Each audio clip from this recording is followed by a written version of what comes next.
이준석 전 대표가 신당 창당 준비에 엄청난 속도가 붙고 있는 것 같은데요. 탈당 후 신당 할 거라고 보세요? 신당을 창당하려면 하루에 뭐 1%, 2% 뭐 올라갔다 이런 말 해요. 그냥 하면 되는 거지. 제가 볼 때는 안 하고 싶은 것 같아요. 제가 물어봤어요. 이상민 의원님한테 신당을 할 것 같은 마음 이렇게 느껴지시냐. 이상민 의원님 저랑 같은 생각이신 것 같아요. 인싸의 시선으로 보고 인싸의 입을 통해 듣는 내밀한 정치 이야기 인싸뷰 시간입니다. 인요한 혁신이 이준석 신당, 한동훈 장관 출마설 등 총선을 5개월 남짓 앞둔 시점에서 판을 뒤흔들 여당발 이슈들로 정치판이 몹시 시끄러운데요. 정미경 전 국민의힘 최고위원 모시고 그 내밀한 이야기 들어보도록 하겠습니다. 정 최고위원 어서 오세요. 네, 안녕하세요. 네, 그동안 어떻게 지내셨어요? 계속 지금 네, 너무 바쁘시죠? 예, 목동 지역, 양천 갑 지역을 막 다니니까 예, 정신없습니다. 네, 오늘 시간 내주셔서 너무 감사합니다. 네. 내밀한 이야기 부탁드립니다. 네. 자, 그럼 첫 번째 주제로 바로 넘어가 볼게요. 국민의힘 혁신위와 지도부가 속도전을 두고 갈등을 겪고 있는 것 같아요. 혁신위는 좀 빨리 가자, 그리고 지도부는 조금 천천히 가자, 이런 양상에서 김기현 대표랑 인요한 위원장이 회동을 했지만 갈등을 봉합하지는 못했다라는 게 언론의 평가인데요. 국민의힘 혁신위가 지금 활동한 지 좀 됐잖아요. 지금 4번째 혁신안까지 나왔는데 점수를 주신다면 몇 점? 잘하고 계시는 것 같아요. 어떤 그건 왜 부분이에요? 그러냐면은 네. 그 국민 눈높이에서 인요한 혁신위원장이 계속 얘기를 하고 있거든요. 그래서 상당히 그 당 지지율이 지금 올라가고 있는 그런 상황이었기 때문에 국민들께서도 좋게 보시는 것 같아서 일단 뭐 90점 정도는 되는 게 아닌가. 굉장히 높이 예. 평가를 해주시고 예. 계시네요. 자, 그러면은 이번에 내놓은 4번째 혁신안이 전략공천 배제입니다. 이게 뭐 당 그 지도부나 아니면은 다선 의원들 험지 출마해라 이런 희생 키워드에서 파생된 거라고 보이는데 전략공천 배제가 사실상 가능할까요? 그 이제 기본 원칙이라는 게 있지 않습니까? 네네. 예, 그러니까 기본 원칙이 예를 들어서 그 뭐 3선 이상 지역구 공천 뭐 배제라던가 이런 기본 원칙. 그 다음에 지금 현역 국회의원들에 대해서 몇 %, 뭐 20%가 하여튼 컷오프 이런 게 네네. 이런 기준들이 있잖아요. 그 기준의 하나로서 그러면 전략 공천은 배제하겠다. 네. 뭐 이런 기준의 하나로는 나올 수 있는 거죠. 그다음에 왜냐하면 지금 상대당인 민주당이 아마 이제 그 경선 원칙을 아마 내놓고 있습니다. 이게 원칙. 그러니까 아마 국민의힘도 그 경선 원칙일 거예요. 네. 그래서 전략 공천을 배제한다.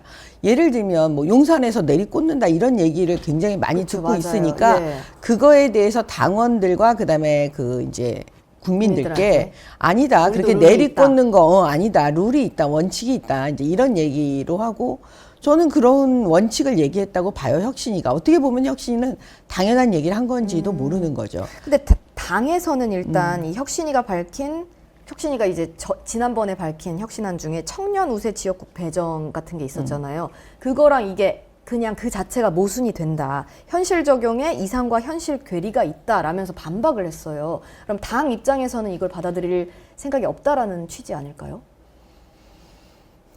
그거는 이제 사실은 네. 그 공천심사위원회가 이제 구성이 되잖아요. 그럴 때 이제 혁신안이 어느 정도로 이제 글로 반영이 될까의 문제인데 사실은 이제 국민들께서 지지하는 그 원칙들이 지지를 받아요.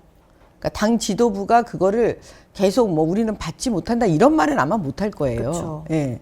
그렇기 때문에 지금 나오는 혁신안이 국민의 지지를 받는다면 예. 그건 다음번 공천심사위원회가 구성이 됐을 때 그 기준이 그쪽에 반영돼서 아마 나오지 않을까 이런 생각이 들어요. 그러면은 아까 혁신안 자체가 이제 인요한 위원장의 혁신위에 90점을 준다고 하셨고 그 이유는 이제 국민 눈높이에 맞춘 그런 혁신안들을 많이 내놓고 있기 때문이라고 하셨는데 근데 그 당 험지 뭐 윤핵관 뭐 지도부 불출마 험지 출마 이런 사안들은 사실상 지도부를 겨냥한 혁신 아니냐라는 지적이 나오잖아요. 지도부 입장에서는 조금 부담스럽기도 할 것 같은데요. 부담스러울 수 있죠. 그러니까 이제 지난번에도 이제 그런 갈등이 생긴 거 아니냐. 그래서 이제 봉합하기 위해서 두 분이 만나고 이제 이렇게 되는 건데 사실은 지도부라는 거는 늘 희생을 감내할 각오가 되어 있어야 돼요. 네. 예. 저도 최고위원을 2번을 했었지만요. 그렇죠. 예. 그 지도부는 항상 언제나 그러니까 지도부이기 때문에 좋은 데 간다 이러면 안 되는 거잖아요. 지도부이니까 당을 위해서 자기를 희생할 수 있다라는 걸 보여줘야 되니까 네. 사실 그 부분을 얘기한 거예요. 혁신이는. 제가 볼 그렇죠. 때는 당연한 이야기를 그냥 했는데. 국민 눈높이에서 이제 하는 거라고 보여져요. 그러면 김기현 지도부가 이제 희생을 좀 하고 있는 상황이라고 보시나요? 그거는 뭐 국민들께서 더 판단을 잘- 예, 네. 하셔야 되지 않을까 봅니다. 아, 근데 이제 또 정권을 준다고 했었잖아요. 그 김기현 지도부가 혁신이 출범할 때.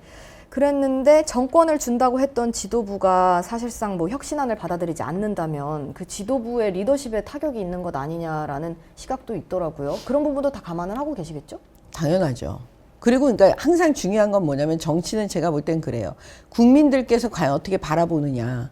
그 부분을 염두에 안 둘 수가 없는 거죠. 만약에 지도부가 국민 눈높이에 맞지 않는다면 그 지도부가 국민의 지지를 받지 못한다면 그러면 지도부의 그 힘은 다 잃어버리는 거거든요. 네. 그러니까 그걸 생각할 수밖에 없지 않을까요? 네. 근데 그 지도부가 국민을 파악한다는 게 국민 여론을 파악한다는 게 어떤 루트를 통해서 뭐 갤럽이나 이런 거 정당 지지도 일단은 지금은 이미 그러니까 원래는 확인하기 되게 어렵죠. 네. 뭐 국민이라고 같아요. 추상적으로 얘기를 해버리니까.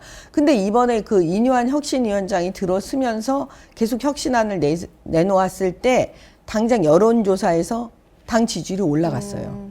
그러니까 이제 눈으로 확인한 거죠, 사실. 예, 잘 들어야겠다 이런 거를. 그러면은 이제 새 과시로 이슈가 된 분 지도부의 중진이죠. 지도부 중진 불출마 요구에 장제원 의원이 거부를 했잖아요. 이제 산악회 내가 이만큼 우리 지역구에서 힘이 있다 이걸 딱 과시를 하셨는데 이건 좀 어떻게 보셨어요? 아니 뭐 그럴 수 있죠. 네. 본인이 그 애정을 들여서 이제 가꾼 지역이니까 충분히 그럴 수 있는데 그것도 이제 어떤 한도를 넘어선 게 아닌가라는 생각이 너무 과했다. 드는 거예요. 예를 들어서 산악회 사진만 보여주는 거 하고 영상. 그 다음에 이 영상은 좀 틀리거든요. 네. 예, 그 다음에 이것도 국민 눈높이에서 이제 바라보는 건데 사실은 그 어떻게 보면 가장 윤핵관의 핵심이라고 보여지는 분이고 네. 많은 기득권을 갖고 있다라고 국민들께서 바라보는 상황이잖아요. 네. 근데 이제 거기서 갑자기 뭐 권력의 눈치를 보지 않는다 이러니까 좀 안 맞고 예. 그다음에 대통령과 늘 소통하는 걸로 다 국민들께서 알고 계시는데 좀 뭐지라는 네. 생각이 드니까 그쵸. 아마 많이 놀라셨을 것 같아요. 아, 그럼 장제원 의원은 어쨌든 그 혁신위의 요구에는 절대 응하지 않겠다라는 뜻을 내비친 거라고 봐야겠죠? 뭐 절대로라는 거는 없는 거예요. 항상 뭐 아침 마음 다르고 네. 저녁 마음 다르잖아요. 그러니까 뭐 그렇게 표현을 했다고 할지라도 제가 볼 때는 겉으로는 일단은 뭐 부정한 거잖아요. 그 이뇨한 혁신위원회의 네. 뜻을 따르지 않겠다고. 근데 뭐 그게 뭐 내일 마음이 또 다르니까 또 어떤 일이 벌어질지는 알 수가 없다고 봅니다. 네.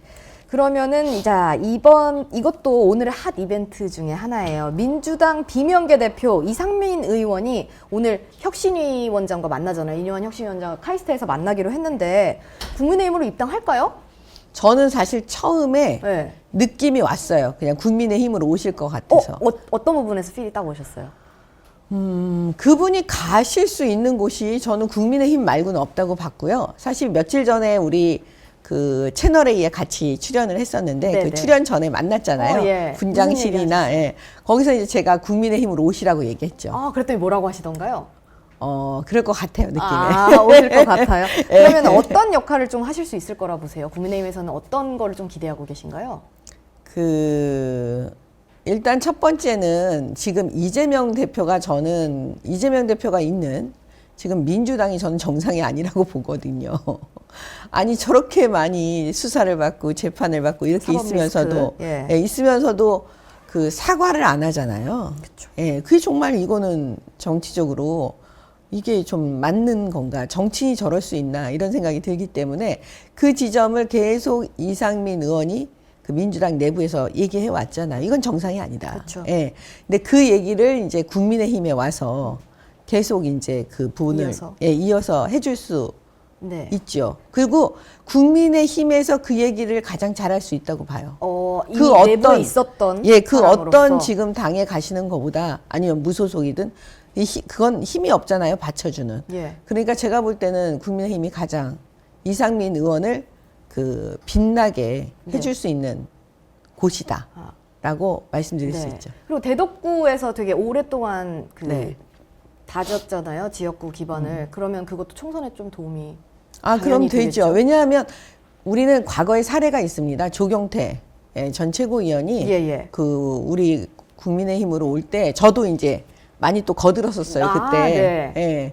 근데 결국은 잘. 국민의힘으로 또 당선되시잖아요. 예. 저는 이상민 의원도 그러시지 않을까. 예, 그런 기대가 하죠. 네. 자, 그러면은 국민의힘 이야기는 여기까지 하고 네. 이준석 대표 이야기를 좀 해볼게요. 네. 이준석 전 대표가 최근 한 언론 인터뷰에서 신당 창당 가능성은 60% 넘었다라고 말을 했고 사실상 하루에 1%씩 오르고 있다라는 얘기가 나올 정도잖아요. 그리고 주말에는 온라인을 통해서 지지자 연락망을 구축해서 이틀간 3만여 명을 모았다고 또 얘기를 했습니다. 신당 창당 준비에 엄청난 속도가 붙고 있는 것 같은데요. 탈당 후 신당 할 거라고 보세요? 아니 근데 신당을 창당하려면 예. 저렇게 뭐 나 하루에 뭐 1%, 2%뭐 올라갔다 이런 말 해요. 그냥 하면 되는 거지. 많이 제가 볼 때는 네. 안 하고 싶은 것 같아요. 계속 나한테 빨리 그러니까 공포탄만 계속 쏘고 있는 거잖아요. 그다음에 우리 그 홍준표 전 대표께서는 네. 그 촌철살인을 가끔 하시잖아요. 네. 많이 하시나? 요즘은 자주 하시는 것 같은데. 그런데 태산, 명동, 서일필 딱 얘기했잖아요. 네. 저는 그게 답인 것 같아요. 그렇게 돼가고 있다 이렇게 얘기를 하잖아요. 네. 그리고 공포탄만 수없이 쏘고 있다 이렇게 얘기를 하는데 그 느낌은 누구나 이 정치판에 있는 사람들은 다 느끼고 있는 거거든요. 제가 볼 때는 진짜 속마음은 안 하고 싶은 것 같아요. 신당 나가기 싫고 국민의힘에 계속 있고 싶은데 네.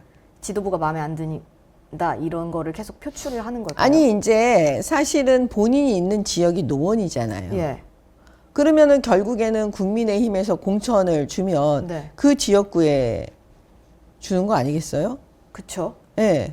근데 대구 나가고 싶어 하시는 것 같던데. 대구에서 이제. 아니 그러니까 대구에 나가는 거는 이제 본인이 만약에 공천을 안 됐을 때를 네네네. 그때 이제 초반에 그쵸, 예. 상정했을 때를 하면은 그 무소속으로 당선될 수 있는 가장 가능성이 높은 지역을 본인이 대구라고 보고 거기. 대구에 준비를 한 게 아닌가라는 네. 우리가 추측을 했는데 지금은 또 그때랑은 상황이 달라졌죠. 왜냐하면 당에서 이제 지난번에 그 아무튼 징계 부분에 대해서 철회를 한 거잖아요. 예. 그러니까 일본 지금은 역시나. 조금 달라졌잖아요, 상황이. 그러면은 결국은 노원 쪽에 그 이제 공천을 주겠다라는 사인이잖아요. 네. 당으로서는. 예. 근데 이제 그게 마음에 안 드는 그게 거 마음에 안 드는 네. 거죠, 지금. 그래서 더 큰 거 줘라 이러면서 계속 그런 그런 느낌이 아닐까. 네. 아니 그리고 제가 물어봤어요, 이상민 의원님한테. 네. 이준석 대표 만났는데 그 신당을 할 것 같은 마음이 있는지 이렇게 느껴지시냐. 사실 그걸 뭐 말로 하는 건 아니니까요. 그쵸. 그랬더니 이상민 의원님도 저랑 같은 생각이신 것 같아요. 아, 그래요. 네, 알겠습니다. 그러면은 뭐 사실 이준석 전 대표는 날짜도 특정을 하긴 했어요. 12월 27일까지 국정기조에 큰 변화 없으면 신당 이렇게 말을 했는데 사실 국정기조의 전환이라는 게 좀 구체적으로 현실 가능성이 있는 건 아니잖아요. 그래서 또 일각에서는 이렇게 현실 가능성이 없는 거를 내걸었고 이게 안 되면은 신당을 창당하겠다라고 말하는 것 자체가 절대 국민의힘으로 돌아갈 생각이 없는 거다라는 얘기가 있는데. 아니 저는 그렇게 생각하지 않고요. 예. 그 날짜는 결과적으로는 지금 비례신당 있잖아요. 연동형 비례대표제. 네. 이 연동형 비례대표제를 원래는 바꾸려고 시도했던 게 그 민주당, 그러니까 국민의힘이죠. 네. 국민의힘은 처음부터 반대했었고, 네네네. 근데 그거를 갖다가 자기네들 마음대로 사실 지난번 4년 전에 바꿔놨잖아요. 맞아요. 그래서 위성정당 막 난립하고 이러니까 네. 이제 국민들한테 너무 혼나니까 네. 민주당도 그러면 안 다시 되겠다. 이제 원래대로 돌아가겠다, 회귀하겠다 그랬던 거 아니겠어요? 그거 보는 것 같아요. 진짜 그거를 바꾸는지, 예. 아니면 지금 그대로 가는지. 저는 그것 때문에 시간을 27일로. 예, 27일로 하고 뭐 다른 얘기는 뭐 저는 그거는 귀에 들리지도 않고 네. 결국은 그 이준석 대표가 배지를 달 수 있는 방법은 예. 그 비례신당 지금 연동형 비례대표제로 계속 간다는 가정하에 네.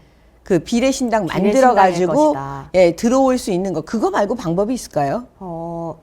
네. 저도 수긍하면 안 되는데 말씀하시니까 되게 네, 저도 와닿는 부분인 것 같은데 그럼 이상민 의원 자꾸 얘기를 해주셨는데 자주 만나셨다 했는데 이상민 의원이 원래 이준석 대표랑 가장 먼저 컨택한 사람이라고 먼저 밝히셨잖아요. 그러면 이준석 신당을 이 가능성이 없다고 생각해서 이제 국민의힘 쪽으로 마음 기우신 건지. 아니 그런 분은 아니신 거죠. 저는 처음부터 이준석 대표를 이상민 의원이 만나기 전에 또 네. 이미 국민의힘을 염두에 뒀다고 봐요. 아, 예전부터. 네.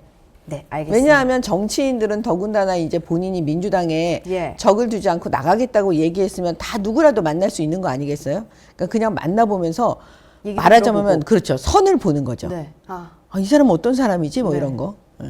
네, 알겠습니다. 그러면은 온라인 지지자 3만 명 얘기 좀 해볼게요. 일단 정당법에 따르면은 뭐 신당 창당하려면 200명 이상의 발기인과 최소 5곳 이상의 시도에서 각 1000명 이상의 당원이 필요하다라는 얘기인데 늘 신당 창당이 어렵다라는 얘기가 있잖아요. 신당에 대해서는. 그런데 이준석 대표 보란 듯이 주말에 온라인 지지자 명단을 모집했습니다. 이 3만 명이라는 숫자 굉장히 큰 것 같은데 어떻게 보세요? 아니 근데 3만 네. 명 가지고 뭐 신당이 만들어져서 뭐 네. 성공한다. 그거는 좀 아닌 좀 것 아닌 같아요. 것 같아요. 왜냐하면 이게 신당이 만들어진다는 건요. 네네네. 전국적으로 사실은 그 지지세가 있어야 최소 되고요. 5곳 이상의 시도에서 그렇죠. 각 1000명 이상 예. 당원. 그다음에 아무리 돈이 안 들어간다고 그래도 돈이 들어가잖아요. 솔직히. 그다음에 식구들이 있어야 돼요. 이게 그 3만 명 지금 온라인상으로 모집한 예, 사람 예. 말고요. 핵심적인 사람들이 있어야 되잖아요. 국민들께서 다 아는 분들. 근데 그런 분들이 식구가 되느냐 이거죠. 그래도 천하용인 이런 분들 있잖아요. 아니 거기 그냥 한 몸이니까 네. 예, 아, 그거 별개로 말고 두고. 예. 예를 들어서 제가 볼 때는 유승민 대표도 같이 하지 않을 것 같은데요. 그럼 금태섭 의원은 글쎄요. 그러니까 현역 국회의원들 중에서 네. 도대체 몇 명이 같이 할 거냐. 이게 굉장히 중요하다고 저는 봐요. 언론에서는 그래도 비명계 의원도 꽤 같이 조인을 하고 뭐 정의당 아니 이런 근데 얘기를 나오지는 하는데. 않았잖아요. 네, 그렇죠. 예, 당장 누군가 같이 한다라고 발표가 지금 안 되는 거잖아요. 예. 그렇게 보시고 계시는군요. 네. 네. 근데 이제 이준석 대표가 되게 SNS나 이런 거를 많이 활용을 하잖아요. 그다음에 자기 유튜브 채널에서 라이브로도 막 얘기도 하시고 하시는데 이게 SNS를 활용한 새로운 형태의 시도라는 점에서 굉장히 이슈를 받고 주목을 받고 있는데 그 부분에 대해서는 좀 어떻게 평가하세요? 원래 그 언론의 이슈를 이렇게 잡아가는 거, 네. 본인한테 쏠리게 하는 거 그런 거는 뭐 거의 천재급이라고 저는 봐요. 근데 그런 게 굉장히 플러스 요인이 되지 않을까요? 당 입장에서도 놓치기 싫을 것 같아요. 아니 지금 그러니까 이게 신당을 만들려고 지금 저런 저기를 하는 네. 거잖아요.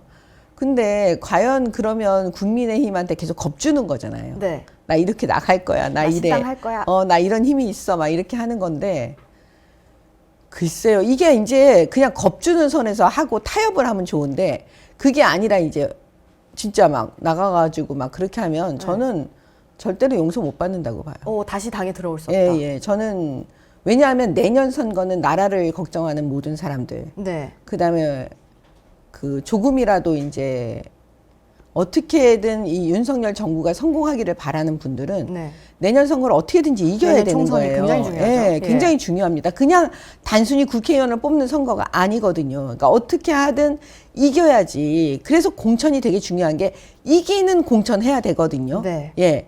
그러니까 저는 이뇨한 혁신위원장이 그 얘기 한 거예요. 용산에서 내려와서 그냥 전략 공천 이런 거 없다. 네. 그런 말씀이 거기서 나온 거잖아요. 그러니까 다 그런 마음으로 전전긍긍하면서 애쓰고 있는데 거기서 뭐 그냥 약간 분탕질 하는 듯이 한다? 그 용서하겠습니까? 그쵸. 네. 근데 언론에서는 언론과 뭐 많은 이제 정치 평론가 분들이나 이런 분들은 이제 뭐 이준석 신당이 최소 현역 7명을 확보할 수도 있고 창당 전인데도 기호 3번 받을 수 있다 이런 얘기도 해요. 그래서 이게 그냥 과연 겁주기일까라는 생각도 들거든요. 아니 그러니까 제 얘기는 네. 현실로 이게 이제 됐을 때 과연 예, 되느냐. 성공한, 네. 그냥 말만 되게 무성한 거지. 그러니까 저는 이런 얘기는 사실 귀에 안 들어와요. 아, 현실 가능성이 없다고 예, 보시기 예, 때문에 너무 가능성이 없다라고 보기 때문에 그러니까 홍준표 전 대표가 딱 얘기했다니까요. 태산 명동 서일필. 자, 그러면은 예. 이제 그 한동훈 장관 이야기도 좀 해볼게요. 요즘 또 하나의 엄청나게 뜨거운 인물이잖아요. 네.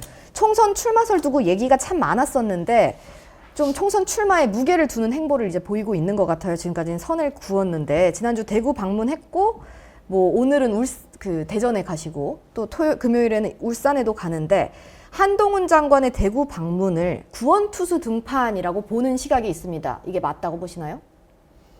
그러니까 국민의힘, 우리 당의 입장에선 그렇게 볼 수 있죠. 네. 왜인가요? 지금 이제 결과적으로 이게 참 되게 어려운 얘기인데, 네. 당이 그래도 이제 대표 선수, 이 선거의 대표 선수로 누구를 앞세워서 이제 해야 되는데 그게 딱 떠오르질 않으니까 어떻게 보면 네. 한동훈 장관이 구원투수다. 아, 한동훈 장관. 지지도 있고. 예, 인기도 한동훈 있고. 장관 하면 일단 국민들께서 이렇게 하니까 예, 그런 카드. 예, 그러니까 구원투수 이런 느낌을 받죠. 근데 그 한동훈 장관의 한계로 또 꼽히는 게 윤석열 대통령이랑 이미지가 너무 비슷하다. 그래서 중도 확장성은 좀 마이너스일 것이다라는 시각에 대해서는 좀 어떻게 보세요? 근데 이 선거라는 게요. 예. 한 사람이 다 모든 거를 다 완벽하게 갖춰서 치러내지는 못해요. 다 협업을 하고. 예를 들어서, 그렇게 협업을 하면서 이제 나가는 건데, 과연 누가 앞에 서서 그걸 이끌고 가느냐. 그럼 네. 그 옆에 이제 여러 사람들이 또 함께 하면서 붙잖아요. 네. 그러니까 그 전체적으로 보니까 다 한계는 있죠. 뭐 한계 없는 사람이 어디 있겠어요. 그러니까는 그런 거는 이제 평가를 하는 거니까 일단은 한동훈 장관이 이번에 나온다. 이게 네. 되게 중요한 것 그렇죠. 같아요. 그 다음에 핵심의 두 번째는 어디? 저는 한동훈 장관가 당에게 좀 이제 얘기를 해드리면 우리가 과거에 경험이 있는 게 황교안 대표가 차라리 처음부터 나 어디 가겠다. 네. 이렇게 빨리 얘기했으면 되게 좋았어요. 저는 당선될 수 있었다고 봤거든요. 예. 근데 그게 아니라 계속 그거를 갖다가 이 지역을 선정하는 데 있어서 고민을 너무 많이 했어요. 그래서 간보는 느낌을 너무 네. 많이 준 거예요. 국민들한테. 그렇죠. 그래서 어떻게 되냐면 밀려서 난 가기 싫은데 밀려서 마치 종로로 가는 듯한 그런 느낌을 들었거든요. 당 대표가. 예. 그러니까 그게 굉장히 영향을 안 좋게 미쳤어요. 이미지가 중요한데요. 네. 예. 그러니까 지금 뭐냐면 험지 출마하시는 분들이 예. 사실은 뭐냐면 험지 나가기 싫은데 난 가기 싫은데 하면서 끌려가는 느낌이면 저는 그건 되게 어렵다고 봐요. 그 지역 주민들이 용서를 안 해요. 그렇죠. 그러니까 사실은 하태경 의원이 그건 되게 영리한 네, 거예요. 맞아요. 나와가지고 나는 먼저 당당하게 가겠다. 먼저 가겠다 예. 이렇게 나오는 마중물이 거잖아요. 되길 바란다. 예, 나는 험지 나가겠습니다. 이렇게 되게 신선하고 국민들은 박수를 치고 그다음에 그 지역 주민들은 우리를 선택해줘서 참 고마워 이런 느낌이 들 거 아니겠어요? 맞아요. 그 지점을 저는 놓치면 안 된다고 봐요. 한동훈 장관도 네. 나오려고 하면 저는 과감하게 본인이 원하는 지역을 딱 택해서 네. 가야 된다고 봐요. 어디로 가야 된다고 보세요? 그거는 이제 지난번에 사실 대구 가서 그렇게 하는 걸 보고 네. 저는 속으로 대구 출마하나 이런 생각이 들었는데 많은 취재하는 분들이 이제 제가 방송을 하다 보면 많은 네. 분들을 만나잖아요. 네. 그러니까 많이 취재하시는 분들이 종로로 나간다고 그러는 거예요. 왜요? 왜냐하면 사실 종로가 이제 정치 1번지니까. 네, 그런 상징성이 그 다음에 이제 한동훈 장관 입장에서 예. 국회의원이 목표일까요? 아니겠죠. 예, 대선이 목표 아니겠어요, 그죠? 근데 그걸 생각하면 이번에 이제 이거 디딤돌이 돼야 되잖아요. 그러려면 뭐냐면 그 상징성 종로에 나가서 당당하게 이기면 예. 완전히 그 대선 주자의 면모를 더 갖춰주는 거잖아요. 그러니까 그렇기 때문에 아마 종로 얘기가 나오는 종로를 것 갈 같아요. 것 같다. 저는 만약에 한동훈 장관이 이제 대구 얘기가 많이 나왔잖아요. 대구 시민들 존경한다 이런 얘기도 하고 해서. 근데 이준석 대표도 대구를 찝었잖아요. 그래서 만약에 이준석 신당으로 대구에 나가고 그다음 한동훈 장관이 뭐 국민의힘에서 대구에 나가면 둘이 붙으면은 누가 이길까 이게 되게 그거는 뭐 보나 마나 뭐 당연히 한동훈 장관이 이기는 게임이니까 그거는 별로 흥미로운 그런 그래요? 상황은 저는 그럼 이건 아니라고 어떠세요? 봐요. 원희룡 대 이재명. 그건 좀 흥미롭죠. 인천 계양을 네, 그건 흥미로워요. 좀 가능성이 있다 보세요? 굉장히 험지죠, 사실은. 예. 험지인데 이재명에게 과연 우리 선수 중에 누가 붙어줄까? 그리고 그냥 놔둘 수는 없잖아요, 사실은. 그쵸, 네. 예. 그런 입장에서 보면 굉장히 원희룡 신선하죠. 장관이요? 네. 예, 일단 신선하다고 저는 봐요. 어. 그러면 어떻게 보면 전체 선거 구도에서는 원희룡 장관이 이 선거를 이끄는 듯한 모습이 보이죠.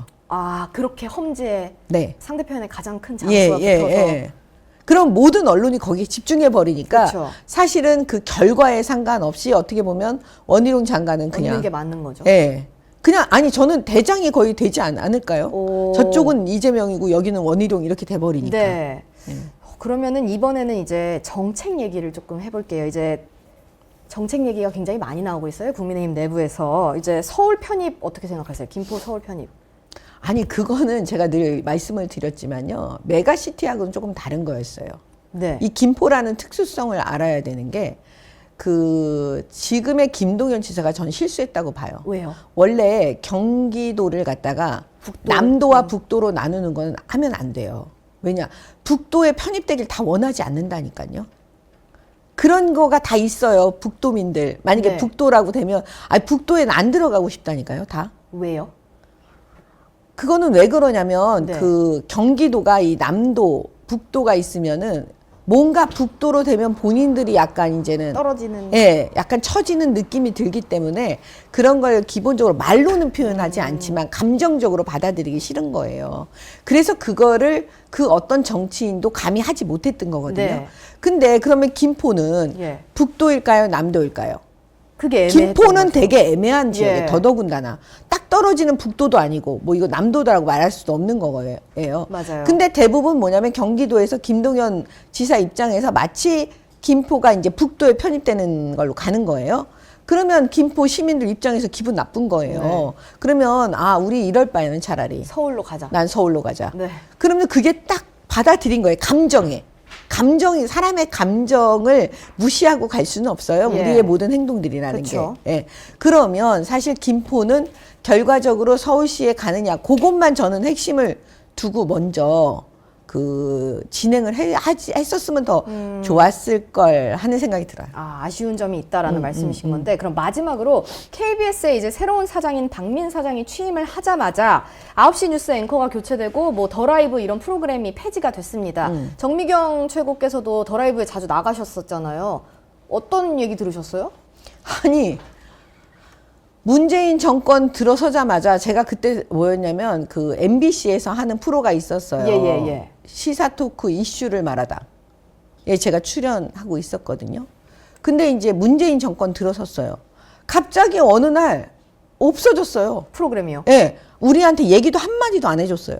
근데 그냥 나오지 마세요. 이래요? 아니 그런 얘기도 안 하고 아예 아무 말도 없었다니까요. 그냥 없어지고 우리는 어떻게 되지? 이거 왜 녹화 안 하지?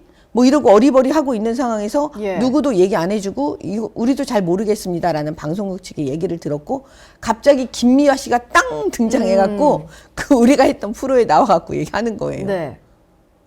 이랬다니까요. 근데 그게 지금 반복되고 있다고 보시는 거예요? 아니 그러니까 이분들이 지금 네. 그 방송국의 전통인가 봐요.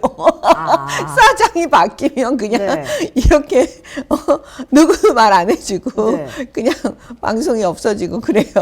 근데 이게 사실 국민들이 받아들이기에도 이게 네. 맞나라는 생각이 들잖아요. 막 작별 인사도 못하고 앵커가 교체되고 사장에 따라서 언론이 흔들리는 느낌이 드니까 그런 거에 대해서는 좀 어떻게 보세요? 안 좋지요. 제가 네. 지금 말씀드렸잖아요. 그러니까요. 그 전에 과거에 그랬다니까요. 네. 그럴 때 근데 왜 이게 우리 반복되는 느낌이 걸까요? 이렇게 그러니까 제가 아까 그랬잖아요. 그게 방송국의 전통인가 보라고. 그 KBS 전통인가 보죠. 뭐 MBC 전통 뭐 이런가 보죠. 그러니까 제 얘기는 뭐냐면 네. 그런 개혁을 정말 제대로 할 수 있느냐. 네. 그러니까 저는 민영화밖에 답 없다고 봐요. 차라리 SBS나 국민 눈높이에서 과연 그게 맞느냐 안 맞느냐 이렇게 봐줘야 되는데 네. 그러면 지금 뭐 언론은 민영화를 해야 그러니까 이거를 민주당이 이걸 비판한다? 비판할 자격 없다. 네, 과거에 했으니까. 예, 아니 본인들이 그렇게 했다니까요. 제가 그때 당시 네, 당사자시니까요. 당사자였기 때문에. 예. 네, 알겠습니다. 자, 그러면은 오늘 저희가 이것저것 많은 이야기 나눠봤는데 시간 관계상 여기까지 말씀 들어야 될 것 같아요. 오늘 어떠셨어요? 두 번째 나와서 간단하게 이야기 나눠봤는데. 이게 더 좋은 것 같아요. 그래요? 훨씬 더 나아졌어요. 간단하게 물어보고 네. 간단하게 대답하는 게 좋은 것 같아요. 그럼 이제 가시기 전에 혹시 뭐 이제 총선이 5개월 앞으로 나가봐 있잖아요. 네. 진짜 진짜 전략적으로 공천을 해야 된다고 말씀하셨는데 네. 하시고 싶으신 말씀 있으시면 그 지역의 그 현상을 잘 봐야 될 것 같아요. 지역별로. 예. 그러니까 전국적인 것도 봐야 되지만 그 지역별로 네. 그 이기는 공천을 반드시 해주시길 바래요. 그러면 이길 수 있어요. 네. 근데 그 이기는 공천이 아니고 계속 사심이 들어가거나 그렇게 되면 어떤 일이 낙하산이라던가. 벌어지냐면 그렇게 되면 어떻게 되냐면 이길 수 있는 걸 뺏겨요. 근데 내년 선거는 반드시 이겨야 되는 선거이기 때문에 더더욱 그렇습니다. 네, 오늘 함께 해주셔서 너무 감사합니다. 다음에 또 뵙도록 네. 하겠습니다. 네, 고생하셨습니다. 감사합니다.